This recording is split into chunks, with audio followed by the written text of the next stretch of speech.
नमस्कार, आप देख रहे हैं आरआर पत्रिका टीवी और मैं हूं आपके साथ साक्षी। आइए रुख करते हैं तमाम बड़ी खबरों की ओर।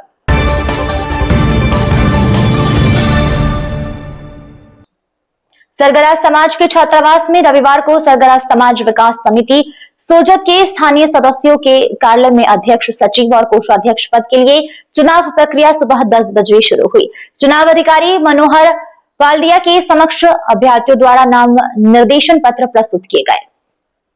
अध्यक्ष पद के लिए ओम प्रकाश मारू पुत्र सूरजमल मारू तथा दिनेश कुमार पुत्र घेवर राम के नाम निर्देशन पत्र पर दाखिल किए गए हैं। सचिव पद के लिए रमेश कुमार पुत्र गोपीलाल और गुंडाराम पुत्र रघुनाथ के नामांकन प्रस्तुत किए गए हैं। वहीं कोषाध्यक्ष पद के लिए भगवान राम पुत्र रामलाल गहलोत तथा सुनील गहलोत पुत्र नारायण लाल के नाम पर निर्देशन पत्र भरे गए हैं। इस प्रकार अध्यक्ष पद के लिए कुल 2, सचिव पद के लिए 2 तथा कोषाध्यक्ष पद के लिए 2 नाम निर्देशन पत्र प्राप्त हुए हैं। चुनाव अधिकारी मनोहर वाल्दिया ने बताया कि नाम निर्देशन पत्रों की समीक्षा 16 मार्च को की जाएगी। नाम निर्देशन पत्र वापस लेने की प्रक्रिया 17 मार्च को रहेगी। यदि आवश्यक हुआ तो मतदान 22 मार्च को कराया जाएगा तथा मतदान के तुरंत बाद मतगणना की जाएगी। इस अवसर पर सरगरा समाज के अनेक गणमान्य लोग उपस्थित रहे। चुनाव के दौरान आज का जो अपना टाइमिंग था वो था नाम निर्देशन पत्र प्रस्तुत करने का। तो अध्यक्ष पद हेतु 2 प्रकार के नाम निर्देशन पत्र हमें प्राप्त हुए हैं। एक तो ओम प्रकाश जी और एक दिनेश जी पे, है ना। और सचिव पद के लिए 2 नाम निर्देशन आए हमारे पास में, एक तो रमेश कुमार जी और एक गुंडाराम जी का। और कोषाध्यक्ष पद के लिए 2 नाम निर्देशन पत्र है, एक तो भगवान राम जी का और एक सुनील जी का।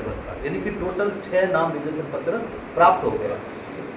अब इन पत्रों की जांच कल यानी कि 16 तारीख को सुबह 10 बजे से लगाकर रहेगी। समीक्षा है, डॉक्यूमेंट्स कोई अधूरे हैं तो पूरा करवा देंगे, लेकिन कोशिश करेंगे किसी का नाम निर्देशन खारिज नहीं हो। लेकिन अगर कोई है वास्तव में तो खारिज हो गया तो वो खारिज हो जाएगा, ठीक है। उसके बाद में आता सर कि अपना नाम वापसी। कोई अभ्यर्थी चाहता है कि मैंने फॉर्म तो भर लिया है लेकिन मैं चुनाव लड़ना नहीं चाहता, तो उनके पास में एक समय रहेगा, 2 घंटे का टाइम है, 10 बजे से लगाकर 12 बजे तक। तो अगर नाम वापसी के बाद में अगर किसी एक पद के लिए 1 से ज़्यादा नाम निर्देशन पत्र है तो चुनाव होंगे, और अगर एक पद के लिए 1 ही नाम निर्देशन पत्र है तो वहाँ पर निर्विरोध स्थिति में वहाँ पर इनको निर्वाचित घोषित कर दिया जाएगा। ये तारीख रहेगी 17 तारीख। अगर 17 तारीख में ऐसा महसूस होता है कि हमें चुनाव करवाने हैं तो आप लोगों का एक तय प्रोग्राम है। 22 तारीख रविवार को आप लोगों ने डिसाइडेड किया था कि चुनाव करवाना है, लेकिन 22 तारीख की सूचना मेरे पास पहले से नहीं थी, है ना। मेरे करीबन 1-1.5 महीने से पहले एक कार्यक्रम है जो मुझे दिल्ली जाना है। तो 22 तारीख को मैं आपके इस चुनाव को मैं खुद उपस्थित रहकर चुनाव को संपादित नहीं करवा सकता, या तो फिर मेरे बदले में मेरी कोई और टीम को यहाँ लगा के जाओ। लेकिन बात है विश्वास का, है ना, क्योंकि मैं जितना आपके ऊपर खड़ा हूँ, मैं हूँ ना, तो हो सकता है कि मेरा साथी करेक्ट नहीं करे, फिर वो वापस आ जाती है।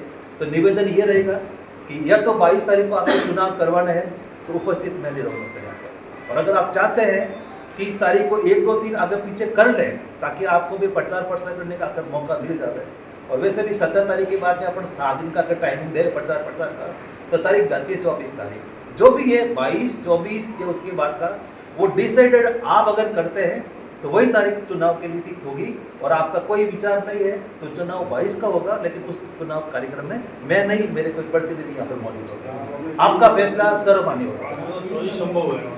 दोनों चीजें आपके पास में है।